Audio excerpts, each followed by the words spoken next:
নমস্কার বন্ধুরা, শ্রাবণী রান্নাঘরে আপনাদের সবাইকে স্বাগত জানিয়ে আমি প্রতিদিনের মতো আবারও আজকের একটা রান্নার ভিডিও নিয়ে আপনাদের সামনে চলে এসেছি। আজকের আমি আপনাদের ঠাকুরবাড়ির স্টাইলের লাউ চিংড়ির রেসিপিটা বানিয়ে দেখাবো। আশা করি আপনাদের ভালো লাগবে। তার জন্য আমার পুরো ভিডিওটা আপনাদের দেখতে হবে।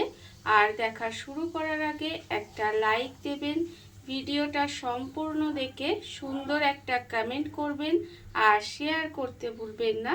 তাহলে চলুন আজকের আমি এই রেসিপিটা কিভাবে বানাচ্ছি সেটা আপনারা একবার দেখে নিন। রান্নাটা করার জন্য প্রথমে আমি এখানে দেখুন বেশ কিছুটা ছোট ছোট চিংড়ি নিয়ে নিয়েছি।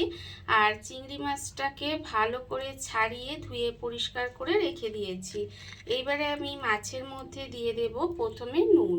এখানে কিন্তু আন্দাজ মতো নুন দিয়ে দিলাম। আর দেব আমি এখানে হলুদের গুঁড়ো। নুন আর হলুদ গুঁড়ো দিয়ে মাছটার মধ্যে খুব ভালোভাবে এটা মাখিয়ে নিতে হবে।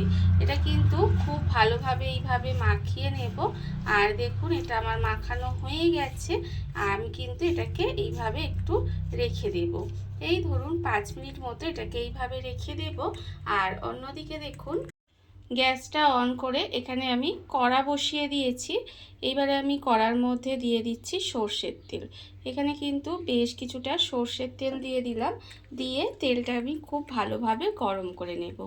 আজকের আমি যে ঠাকুরবাড়ি স্টাইলের লাউ চিংড়ির রেসিপিটা আপনাদের দেখাচ্ছি সেটা কিন্তু রান্না করতে ভীষণই সহজ, খুব কম উপকরণে রান্না হয়ে যায় আর খেতে তো অসম্ভব সুন্দর লাগে। এইভাবে কিন্তু আপনারা যে কোনো দিন বাড়িতে বানিয়ে দেখতে পারেন। আশা করি আপনাদেরও ভীষণ ভালো লাগবে। দেখুন তেলটা কিন্তু আমি এখানে গরম হতে দিয়েছিলাম আর তেলটা আমার এখানে গরম হয়ে গেছে। আর আমি এখানে যে চিংড়ি মাছটার মধ্যে নুন হলুদ মাখিয়ে রেখেছিলাম সেটাও কিন্তু এখানে 5 মিনিট মতো হয়ে গেছে। এবারে দেখুন এই মাছটাকে আমি এবার তেলের মধ্যে দিয়ে দেব। মাছটা আমি তেলের মধ্যে দিয়ে মাছটা কিন্তু হালকা করে ভেজে নেব। আমরা তো সবাই জানি যে চিংড়ি মাছ বেশি ভাজলে শক্ত হয়ে যায়, তাই খুব বেশি ভাজার কিন্তু এটা দরকার নেই। জাস্ট একটু হালকা করে মাছটাকে এইভাবে একটু ভেজে নিতে হবে। মাছটা আমি দেখুন এখানে কিন্তু ভেজে নিয়েছি হালকা করে। আর এর থেকে বেশি লাল করার দরকার নেই। এবারে আমি মাছটাকে আলাদা করে তুলে রেখে দেব। মাছটা কিন্তু আলাদা করে তুলে রেখে দিতে হবে। দেখুন তেলটাকে এইভাবে খুব ভালোভাবে ঝারিয়ে নিচ্ছি। ঝারিয়ে মাছটাকে আলাদা করে তুলে রেখে দিচ্ছি। মাছটা আমি আলাদা করে তুলে রেখে দিয়েছি। এইবারে এই তেলের মধ্যেই রান্নাটা করব। তার জন্য আমি দিয়ে দিচ্ছি দেখুন এখানে তেজপাতা। তো এখানে কিন্তু একটা তেজপাতা আমি এইভাবে একটু ছিঁড়ে রেখেছিলাম, সেই তেজপাতাটা আমি এখানে দিয়ে দিলাম। আর দেব আমি এখানে কালো জিরে, অল্প সামান্য একটু কালো জিরে ফোড়ন দিলাম। দিয়ে তেজপাতা আর কালো জিরেটা প্রথমে খুব ভালোভাবে ভেজে নেব। এটা কিন্তু প্রথমে খুব ভালোভাবে ফোড়নটা ভেজে নিতে হবে। যখন দেখবেন ফোড়নটার বেশ সুন্দর একটা গন্ধ বেরোচ্ছে তখন আমি এর মধ্যে দিয়ে দেব কাঁচা লঙ্কা। এখানে কিন্তু 3টে চেরা কাঁচা লঙ্কা এর মধ্যে দিয়ে দিলাম। দিয়ে একটু নাড়াচাড়া করে এটাকে একটু রান্না করে নেব। দেখুন এইভাবে কিন্তু ফোড়নটা দিয়ে একটু সময় রান্না করে নিতে হবে। যখন দেখবেন ফোড়নটা সুন্দর করে ভাজা হয়ে গেছে তখন আমি এখানে দিয়ে দেব লাউ।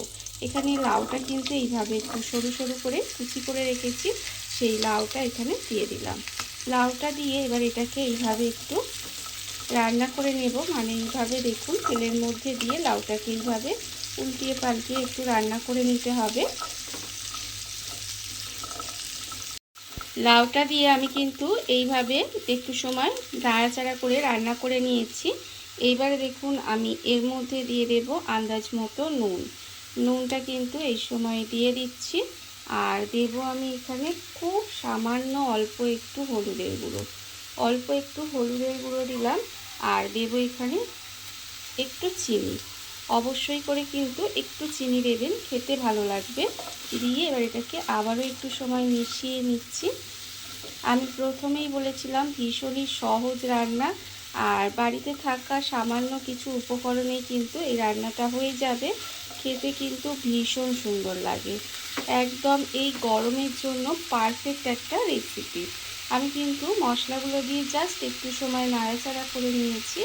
এইবারে আমি দিয়ে দিচ্ছি, দেখুন এর মধ্যে হাফ চামচ আদা বাটা আর দেবো আমি এখানে হাফ চামচ জিরে বাটা।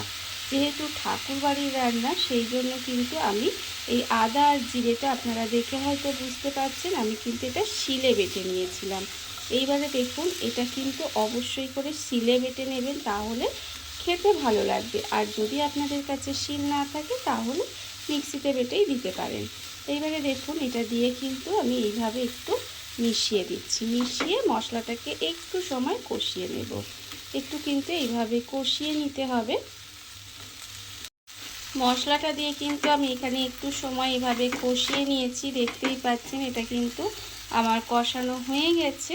এইবারে আমি এর মধ্যে এটা ঢাকা দিয়ে কিছুক্ষণ রান্না হতে দেব। একেবারে গ্যাসটাকে লোতে দিয়ে দেব। লোতে দিয়ে কিন্তু এইভাবে একটু সময় রান্না করে নিলেই দেখবেন লাউটা কিন্তু এখানে নরম হয়ে গেছে। আমি কিন্তু এর মধ্যে আর জল দিচ্ছি না, এইভাবে ঢাকা দিয়ে কিছুক্ষণ ঢেকে রান্না করলে দেখবেন লাউটা কিন্তু সেদ্ধ হয়ে যাবে। আমাকে এইভাবে একটু ঢাকা দিয়ে রান্না করে নিতে হবে।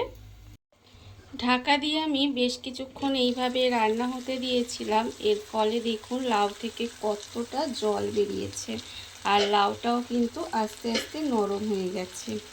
খুব বেশি ঘাটাঘাটি করার দরকার নেই, খুব বেশি ঘাটাঘাটি করলে কিন্তু লাউগুলো ঘেটে যাবে। আর ঠাকুরবাড়ির রান্নার বিশেষত্ব হচ্ছে এই লাউগুলো নরম হবে কিন্তু ঘেটে যাবে না। দেখুন এইবারে দেখুন এটাকে নরম যখন হয়ে যাবে, লাউটা এখানে কিন্তু নরম হয়ে গেছে, আপনারা দেখে বুঝতেই পাচ্ছেন। আর যখন এরকম নরম হয়ে যাবে তখন কিন্তু আমি এখানে দিয়ে দেব এই যে ভাজা চিংড়িগুলো, আমি এর ওপর থেকে দিয়ে দেব। ভাজা চিংড়িগুলো কিন্তু এর ওপর থেকে দিয়ে দিতে হবে। দিয়ে এবার এটাকে এইভাবে একটু মিশিয়ে দেব। মিশিয়ে দিয়ে ঢাকা দিয়ে আর একটু সময় রান্না হতে দেব। জাস্ট এটাকে এরকম আলতো হাতে একটু মিশিয়ে দিচ্ছি, দেখতেই পাচ্ছেন আলতো হাতে একটু মিশিয়ে দিলাম। মিশিয়ে দিয়ে আবারও কিন্তু এটাকে ঢেকে একটু সময় রান্না হতে দেব। চিংড়ি মাছটা দিয়েও কিন্তু আমি ঢাকা দিয়ে আর একটু সময় এইভাবে রান্না হতে দিয়েছিলাম। এবারে দেখুন রান্না কিন্তু এখানে আমার প্রায় হয়ে গেছে। এবারে নামানোর আগে এর মধ্যে আমি দিয়ে দেব অল্প একটু ঘি। অল্প একটু ঘি কিন্তু এখানে দিয়ে দিতে হবে। দিয়ে এবার এটাকে মিশিয়ে দেব। এই রান্নার বিশেষত্ব হলো হালকা মশলা, একটু মিষ্টি স্বাদ আর এই সুন্দর একটা ঘিয়ের গন্ধ এই রান্নাটাকে কিন্তু অসাধারণ করে তোলে। গরম ভাতের সঙ্গে এই রকম একটা রেসিপি থাকলে আমার মনে হয় আর কিছুই লাগবে না। দেখুন এটা মিশিয়ে দিলাম, ঘিটাকে মিশিয়ে দিয়ে এবারে গ্যাসটাকে অফ করে দেব। অফ করে দিয়ে ঢাকা দিয়ে কিছুক্ষণ এইভাবে রেখে দেব। তারপরে আপনাদের পরিবেশন করে দেখাবো ঠিক কেমন হলো। দেখুন বন্ধুরা, বাড়িতে থাকা কত অল্প উপকরণে কত অল্প সময় কত সুন্দর একটা ঠাকুরবাড়ি স্টাইলের লাউ চিংড়ি রেসিপি তৈরি হয়ে গেছে, আপনারা দেখতেই পেলেন। আর এটা কিন্তু খেতে ভীষণই সুন্দর হয়। এইভাবে আপনারাও একদিন হলেও বাড়িতে বানিয়ে দেখতে পারেন। আর এই ভিডিওটা যদি আপনাদের ভালো লেগে থাকে আপনারা আমার চ্যানেলটা সাবস্ক্রাইব করে এইভাবে আমার পাশে থেকে যেতে পারেন। তাহলে চলুন আজকের ভিডিওটা এই পর্যন্তই। নমস্কার।